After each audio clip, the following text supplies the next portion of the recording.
প্রেম সেটা কিন্তু মুখের বিষয় না, প্রেম শব্দের বিষয় না, প্রেম সেটা আমাদের যে পঞ্চ ইন্দ্রিয় তার গভীরে থেকে গভীরে থাকে। এই দৃষ্টি, শ্রবণ, জবান, শ্বাস প্রশ্বাস, এই অনুভূতি, স্পর্শ, এইটারও গভীর হইল প্রেমের জায়গা। এইটা দিয়ে প্রেম বোঝা যায় না।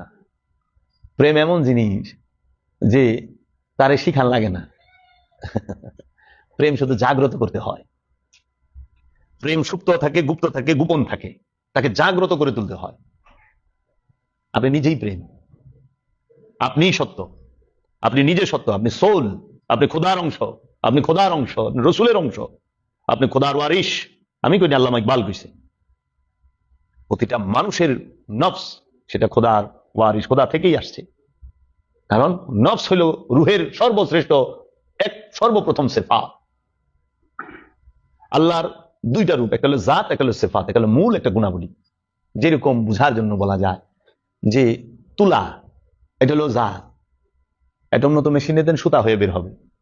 তুলা গায়ে, তুলা আর নাই, বলবেন সুতা। তাহলে তুলার সেফাতের নাম হলো সুতা। সুতাকে আরেকটা উন্নত মেশিনে দেন, একটু পরে কাপড় হবে। সুতার সেফাত হলো কাপড়। মানে কাপড়ের ভিতর থেকে তুলা কি গেছে গা, সুতা কি গেছে গা। অনেক কাপড়টা আবার টেলার্সের কাছে নিয়ে দেন, ও আবার কাইটা কুইটা পেন বানাই দিব, শার্ট বানাই দিব, পাঞ্জাবি বানাই দিব, এটা কিছু তো বানাই দিবই। শার্ট হয়ে গেল, পাঞ্জাবি হয়ে গেল, তাই কি তুলা, সুতা, কাপড় গেছে গা পাঞ্জাবি থেকে গায়েব হইয়া? না, এক রূপ থেকে আরেক রূপে রূপান্তর হচ্ছে, বিবর্তনবাদ, রূপান্তরবাদ। এইটাই খোদার আহাদ রূপে, খোদা নিজেই এক রূপ থেকে আর বহু রূপে প্রকাশিত হচ্ছে প্রতিনিয়ত। তার কিতাবের মধ্যে প্রকাশ বিকাশ ঘটতেই আছে। এই রূপান্তরবাদ, বিবর্তনবাদ দেখেন, আপনি চিন্তা করেন, আপনারা কি বিবাহিত? সন্তানাদি আছে আপনাদের? জি মাশাআল্লাহ। তাহলে আমি নিজে, এখন আমার পিতা মৌলানা শাহ সুফি সৈয়দ কাজী আফসার উদ্দিন আল জাহাঙ্গীর, তিনি এক ছিল। আমার মাতা জরিনা বেগম, তিনিও এক, তাই না? এক মৌলানা আফসার 7 রূপে আইছে, 3 মেয়ে 4 ছেলে। ওই এক জরিনা বেগম 7 জনকেই রক্ত পান করাইছে। যখন পেটে রাখছে রক্ত বাইরে আইছে, তখন দুধ পান করাইছে। আহা, আমার মা, আমার এক পিতা। বোঝার ক্ষেত্রে ওয়াহিদ, এক, বহু হইল না, একক হইল না, একে একক হয়ে গেল এক। সে এখন 8 রূপে খাড়া রয়েছে। ডিএনএ টেস্ট করেন, সব এক বেরিয়ে, 8টার ডিএনএ টেস্ট করেন, এক বেরিয়ে। আপনি সেই মাওলার সিফাত দেখে আপনি এত সুন্দর, আপনারা সবাই মানুষ এত সুন্দর, মানুষ এত জ্ঞানী, এত বুদ্ধিমান, কারণ সে আইছে কোথা থেকে? তাহলে যে খোদা যে নূর পাঠাইলো, যে যাও খাও দাও ঘুরো ফিরো, সাজারা, ওই নিষিদ্ধ বৃক্ষের স্বাদ গ্রহণ করো না, যেটাকে সমাজে বলে গন্ধম ফল খাইও না, খবরদার। কিন্তু সর্বপ্রথমই তো এটা খায় আলাইছে, নিষিদ্ধ বৃক্ষের স্বাদ নিয়ে নিছি। এখন নিষিদ্ধ বৃক্ষের স্বাদ নেওয়া নেই, আমি যে রিটার্ন তার কাছে মিলুম, তার সাথে যাবো, আর সেই সুযোগ হইল না। তাহলে কি করতে হবে? প্রায়শ্চিত্ত করো, সাধনা করো, শুদ্ধ হও, ফিল্টার হয়ে তারপরে আবার ব্যাক করো, জাতে মিলো। তোমার জাতের থেকে সিফাত করছি, তুমি তো পবিত্র। দেখেন না, আমার ছোট বাচ্চাটা ছাড়া আমি শুই না, ও আমারে ছাড়া শোয় না, জাতের লোকে মিলা থাকে সিফাতে। কি আদর করি, চুমা দিই, কি ও একেবারে মাসুম, মানে এমন ভাবে জাপ দেয়া হে। কিন্তু এই জাতি যখন আস্তে আস্তে ওই সরল প্রেম থেকে, ওই মাসুমিয়াত থেকে সরে যাব, সে আস্তে আস্তে আর এইভাবে আইসা মিশবে না, থাকবে না। আমি থাকবার চাইলেও ও থাকবো না। আর যাও তো, তুমি বহু ডিস্টার্ব করো, আমার কাম আছে। ছেলেটা যখন যুবক হয়, পিতামাতার সাথে শুইতে চায় কেন? পিতামাতা ঘরে গেলে একটু বিরক্তর ভাব দেখায় না? কিন্তু পিতামাতার ঘরে সন্তান গেলে বিরক্ত করে না। কিন্তু পিতামাতা কে রে, তার না কালেকশন আরেকজনের সাথে হয়ে গেছে, ওইটা সে জানতে দিতে চায় না। সে অন্য কিছু কথা আছে, সে জানতে দিতে চায় না, গোপন ছুপাকে রাখতে হয়, সামলায়। ওই জাতে বারবার সে ভাতের কাছে যায়, সে না, যাও যাও যাও, ওই সিফাত আর জাতের লগে মিলতে চায় না, সে আবার কি করে আরেকটারে গ্রহণ করে। কেন? সে সৃষ্টি করতে চায়। বাবা, সেই জাত আমার পিতা, সে শুধু ডাইকে গেল, আয় আমার কাছে আয়। আমি আর তাকে ওই যে এতটুক কালে যে ভালোবাসাটা আমি বাসছি 1-2 বছরে, আর সেই ভালোবাসা পারলাম না।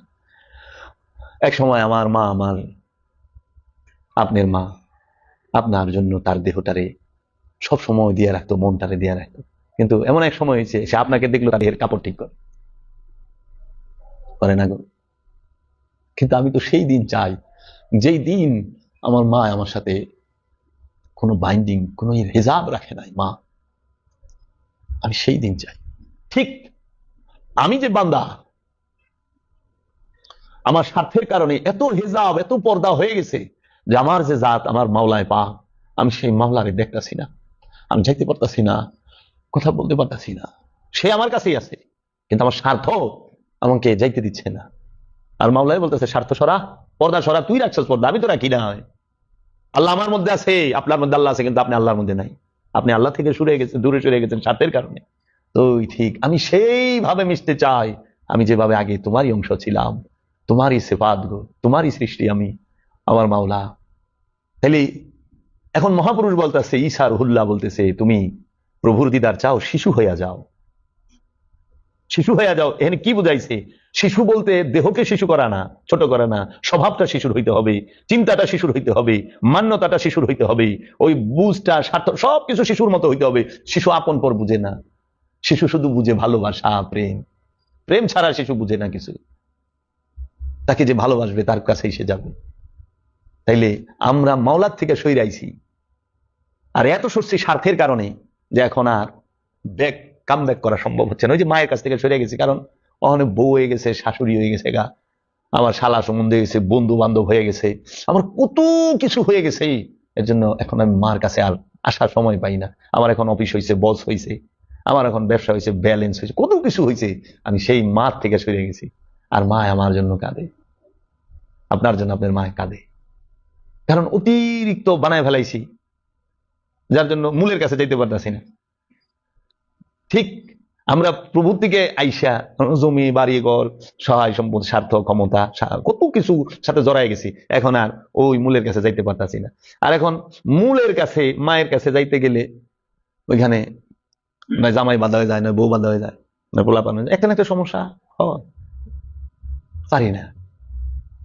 তাহলে আমি কবে আবার তাহলে আমি ওইভাবে ফিরতে পারতাছি না মায়ের কাছে, কোন ভাবে? ও, কারণ যখন আমি শিশু ছিলাম তখন আমার কেউ ছিল না। যখন আমি পবিত্র ছিলাম, শিশু ছিলাম, তখন আমার কোন আত্মীয় ছিল না, তো আমি আত্মীয় চিনতাম না, তো বুঝতাম না, তো দেখতাম যে আদর করে, যে চকলেট দেয় তার সাথেই যাইতাম। কিন্তু সে একটু মার থেকে বেশি দূরে লেগে আবার শিখা শুরু করতাম, আমার মার কাছে নিয়ে দিই, আমার মার কাছে নিয়ে দিই। আর যখন বড় হয়েছি তখন না, মায়ের থুয়া কই গেছি গা। ঠিক আমি মায়ের ওই আদর, ওই ভালোবাসা আবার সেই শিশুকাল হইলে পাবো।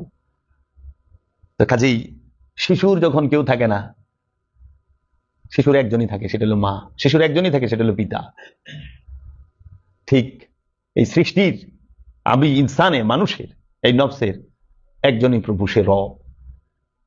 কিন্তু এই নফস, সে ওই যে শিশুকাল এক প্রভুরে থুয়া অনেকের সাথে যখন জড়ায়া যায়, বহুর সাথে জড়ায়া যায়, তখন সে আর এই রবের দাসত্ব করতে পারে না, তখন তাগুতের মিন্দুনিল্লার ভিতরে ঢুকে।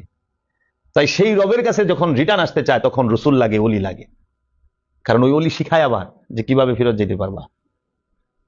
যেরকম মা থেকে সন্তান যখন অনেক দূরে চলে যায়, তখন মায়ের খবরটা মধ্যে একজন দেয়, হয়তো মহল্লাবাসী, হয়তো পরিবারের কেউ, তোর মা অসুস্থ রে, তোর মা রয়েছে, তখন শুই না আসে, কারণ মা রয়েছে, কি ফোন বলা তাহি না। তো মধ্যস্থকারী একজনের কাছ থেকে শুই না আবার মা কেমন আছে। কিন্তু আসলেও ওইখানে ভুল ধরি, ছোটকালে কিন্তু মার ভুল ধরি নেই। কেউ মার ভুল ধরছে? ছোটকালে মা শাসন করছে, হ্যাঁ মায়া দর করছে, বড় হয়েছে মার ভুল ধরছি। এটা বুঝাইবার ক্ষেত্রে বলতে হচ্ছে। আমার মনে হয় এইটা এইভাবে বুঝাটা আমাদের জন্য সহজ হবে। জাত, সিফাত, ওয়াহিদ, আহাদ, নফি, আসবা, হ্যাঁ,